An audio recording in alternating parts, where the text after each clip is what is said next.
Τι έπαθες καλέ εσύ? Τι έπαθες καλέ, θέλεις να μας ξεκουφάνεις? Πονάει το δόντι μου, αυτό έπαθα! Απα, αυτή τη σιρήνα πια στο κεφάλι μου. Σιρήνα η φωνούλα της Απφούς. Απα. Με ξεκούφανες γλυκιά μου. Καλά, δεν έχετε πονέσει ποτέ. Δεν καταλαβαίνετε τι είναι ο πόνος. Καλώς στην Αγελάδα. Ολόκληρο το ζωικό βασίλειο μαζεύτηκε εδώ πέρα τώρα. Τι να πω. Τίποτα άλλο να κάνει. Ντροπή σας που κοροϊδεύετε τη Σαφώ. Καλά, ζώο την είπε, δεν την είπε και κάτι κακό. Ασκληπία, πες κάτι! Εγώ λέω να ηρεμήσουμε όλοι. Η Σαφώ πονάει. Αυτή δεν κάνει τίποτα άλλο. Κάποια στιγμή πρέπει να σοβαρευτούμε. Η σωματική υγιεινή είναι σοβαρή υπόθεση. Και κάθε δόντι που χάνουμε είναι απώλεια. Βέβαια. Εσύ το μόνο που ξέρεις να κάνεις είναι να δακώνεις. Τα δόντια δεν είναι μόνο για να τρώμε. Δίκιο έχει ο Ασκληπίος. Και εγώ που έχω όλα μου τα δόντια δεν θέλω να χάσω ούτε ένα. Εσένα τα δόντια σου χρησιμεύουν μόνο για φαγητό. Κάνεις λάθος. Εγώ έχω το πιο ωραίο και όμορφο χαμόγελο. Δηλαδή τα δόντια σε κάνουν όμορφο. Σαφώς και με κάνουν όμορφο. Τα δόντια βοηθούν και στην αισθητική και στην ομιλία. Δηλαδή εσύ μιλάς μέσα από τα δόντια σου. Θέλεις να τα πούμε έξω από τα δόντια? Όχι, δεν σε φοβάμαι. Δεν σε έχω δει ποτέ να πλένεις τα δόντια σου. Μόνο το πρόσωπό σου πλένεις. Γι' αυτό η φάτσα μου είναι τόσο ωραία και λαμπερή. Γιατί την πλένω συνέχεια. Και τη γλώσσα σου πρέπει να βουρτσίζεις. Δηλαδή, συγγνώμη, έπρεπε κι εγώ να βουρτσίζω τα δόντια μου συχνά. Σε είχα προειδοποιήσει. Σου είχα δείξει ακόμα και πώς να το κάνεις. Ναι, και ο δοντίατρος που είχα πάει μου είχε δείξει πώς να βουρτσίζω. Είχε και κάτι ωραία βιντεάκια. Πολύ ωραία, αλλά... Καλό παιδί ο Ιπποκράτης. Ο πατέρας σου είχε δίκιο που πήγαινε σε αυτόν.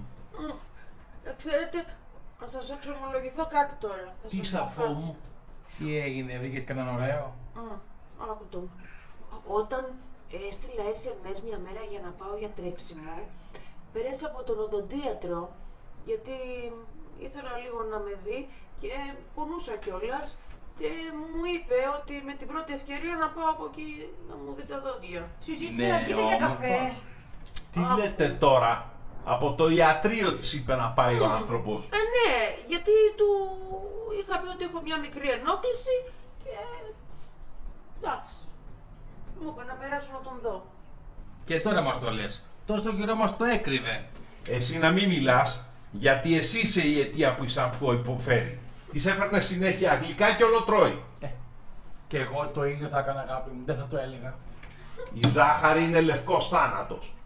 Μου έδινες βρε θάνατο για να πεθάνω! Εγώ τα έφερνα για όλους, δεν τα έφερνα για να τα φας μόνος σου. Ναι, αλλά η ζάχαρη λέει είναι θάνατος. Και τι? Καλά μωρέ, γλυκά σου έφερνα, δεν σου έφερα ποντικό φάρμακο. Τι μου έβαζες και ποντικό φάρμακο μέσα? Ευτυχώς που εγώ δεν έφαγα γιατί προσέχω τη σιλουέτα μου. Να και εσύ. Πού θα πάμε? Θα πάμε στον οδοντίατρο. Είναι επίσημη έξοδο. Να προλαβαίνω να πάω να φτιάξω τα νύχια μου. Άκου τι. Δεν είμαστε καλά. Πώς θα πάμε στον οδοντίατρο έτσι, χωρίς να... Όχι, δεν είναι τώρα με τον COVID. Πρέπει οπωσδήποτε να κλείσουμε ραντεβού. Όχι βρε, να σου πω κάτι. Στον Ιπποκράτη πάμε όπως θέλουμε, ό,τι ώρα θέλουμε. Τελικά τι είχα να βάλω. Άκου τι.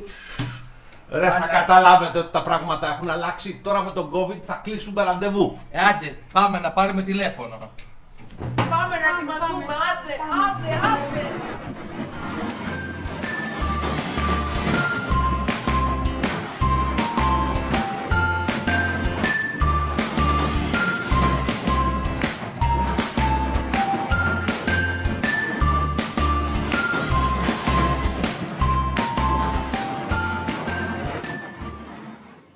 Πέρασαν ήδη 18 μήνες από το απαγορευτικό. Ο Πρωθυπουργός της χώρας, στη διάγγελμά του, τόνισε ότι μπορεί να βγαίνουμε αύριο έξω, αλλά ο COVID παραμένει εδώ. Επιτέλους, τα ακούσατε αυτό. Είμαστε ελεύθεροι. Τι κάνεις εκεί? Μα καλά δεν άκουσες. Το απαγορευτικό τελείωσε. Αλλά βέβαια, πώς να ακούσεις εσύ κάτι με τη σιρήνα που έχει μέσα στα αυτιά σου. Το απαγορευτικό μπορεί να τελείωσε, αλλά η επιδημία συνεχίζεται όπως είπε ο Πρωθυπουργός. Μα καλά κασέτα έβαλε.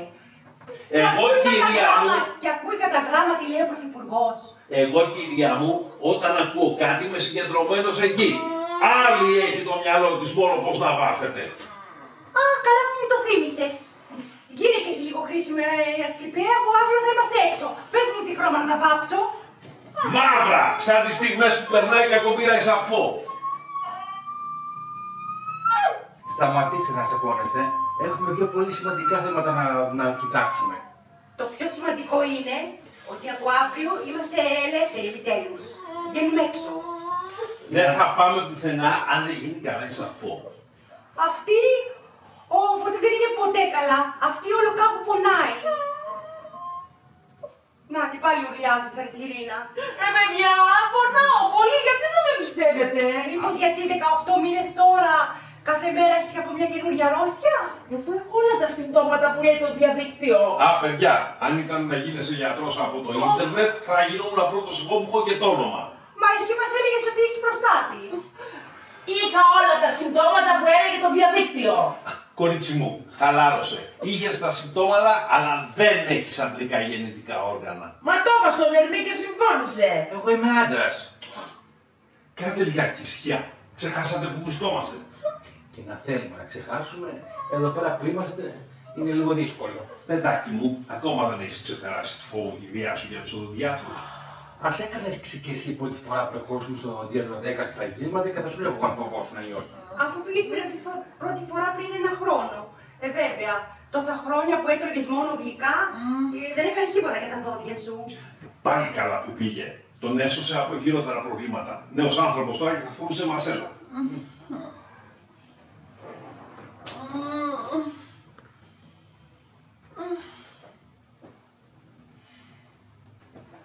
Λοιπόν, να περάσει ο επόμενος. Ήρθε η σειρά μας. Έλα σαν φόμου. Σήκω. Έλα.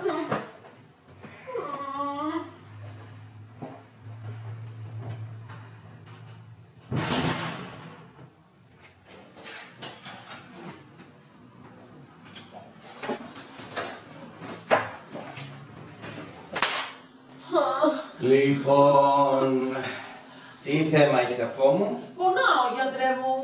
Πότε ήταν να έρθεις για τον τακτικό σου έλεγχο? Πώς να έρθω, αφού υπήρχε απαγορευτικό. Τα οδοντιατρία όμως ήταν ανοιχτά. Μπορούσες να έρθεις πριν σου δημιουργηθεί το πρόβλημα. Δεν είχα, τώρα παρουσιάστηκε το πρόβλημα. Πόσες φορές θα πούμε ότι στο γιατρό πάμε πριν πονέσουμε? Μα εγώ δεν.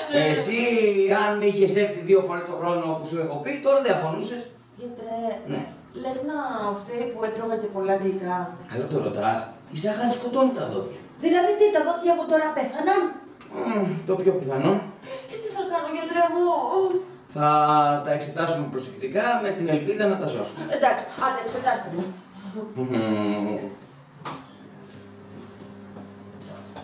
Μισό λεπτάκι. Για να σε εξετάσω πρέπει να ανοίξεις το στόμα σου πρώτα. Εντάξει, να το ανοίξω. Τι, Πιο πολύ. μεγάλο στόμα. Ναι, πιο πολύ. Πόσο μεγάλο, σαν του Ερμή. Μεγάλο στόμα όπως το να τρως καραμέλες. Φωνάζεις χωρίς ήχους. Νομίζω το είδα το πρόβλημα. Τι, έχω πολλά πτώματα. Εντάξει, θα μπορούσε να είναι και χειρότερα. Δηλαδή, γιατρέ, τα πράγματα δεν είναι καλά. Το δόντι σου είναι ζωντανό, αυτό είναι καλό.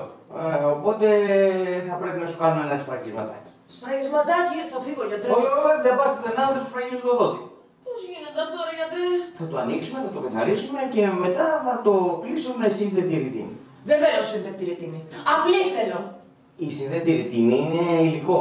Τι υλικό, περίπλοκο είναι, γιατρέ. Όχι, δεν υπάρχει απλή ρητίνη, μόνο σύνθετη. Πονάει. Όχι καθόλου.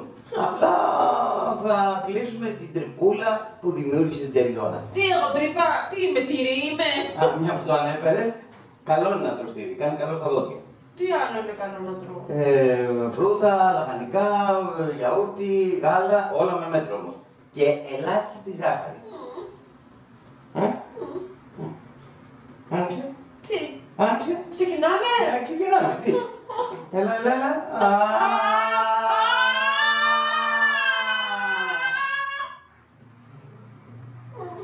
Τελειώσαμε. Κιόλας! Είδες, δεν πόνεσες. Είσαι φοβερός, γιατρέ μου, φοβερός! Το ξέρω είμαι.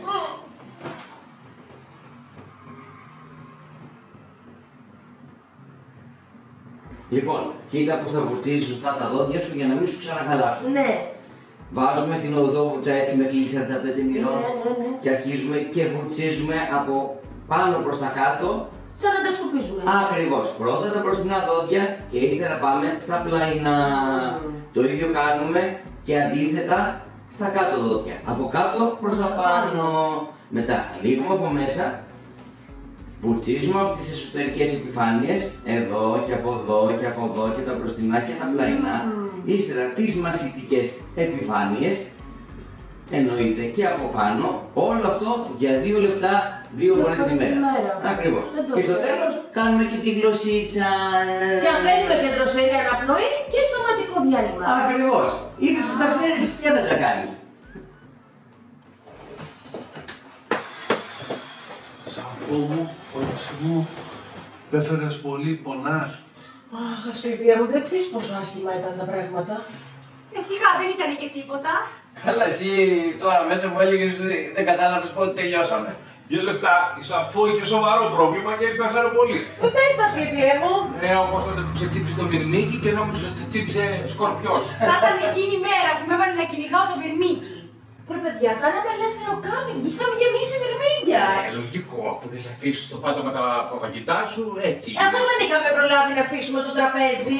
Μα εσύ καθόσουνα, δεν έκανες τίποτα, όλα εμείς τα κάναμε.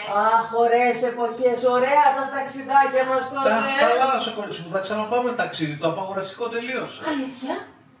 Δεν το άκουσε όμως εκείνη, γιατί από τον πόνο που είχε κουβαθεί. Μα γιατί είστε για το δόντι δεν ήρθαμε.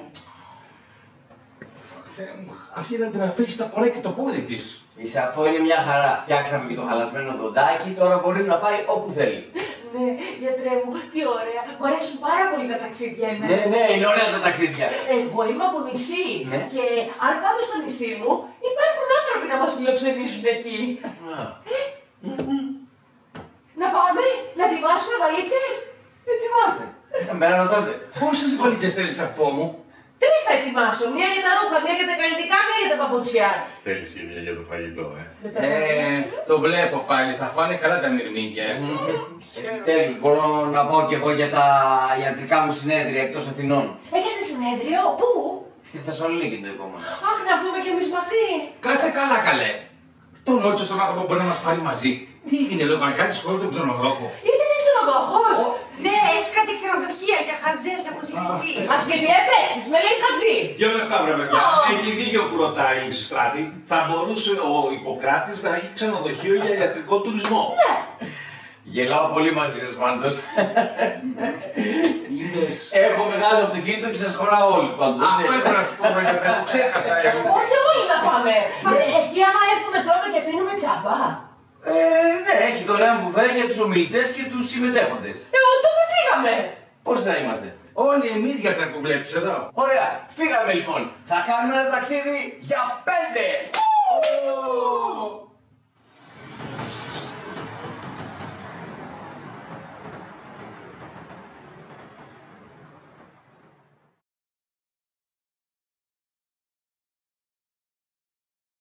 Ονομάζομαι Θανάσης Δεμιλιώτης. Έχω την τιμή να είμαι ο πρόεδρος της Ελληνικής Οδοντιατρικής Ομοσπονδίας. Μόνιμος στόχος για την Ελληνική Οδοντιατρική Ομοσπονδία. Διαρκής και βαθιά υποχρέωση. Είναι η προσπάθειά μας να ευαισθητοποιήσουμε τον πληθυσμό σε ό,τι αφορά στην προαγωγή και την πρόληψη της στοματικής υγείας. Η στοματική υγεία και το υγιές στόμα είναι αναπόσπαστο κομμάτι της γενικής υγείας, αλλά και της ευεξίας του ανθρώπου και της ποιότητας ζωής του. Στα πλαίσια λοιπόν όλων αυτών των προσπαθειών, στα πλαίσια του εορτασμού της Παγκόσμιας ημέρας στοματικής υγείας για το 2023, πραγματοποιήσαμε την παραγωγή αυτής της ταινίας και θέλω να ευχαριστήσω ειλικρινά και από τα βάθη της καρδιάς μου όλους όσους στην εντέλεσαν στην επιτυχία της παραγωγής. Όλους όσους διακρίθηκαν με το πάθος τους, το μεράκι τους και τις ικανότητές τους. Το 2023 λοιπόν εστιάζουμε στη σημασία της φροντίδας του στόματος σε κάθε ηλικία. Περήφανη μια ζωή για το στόμα μας.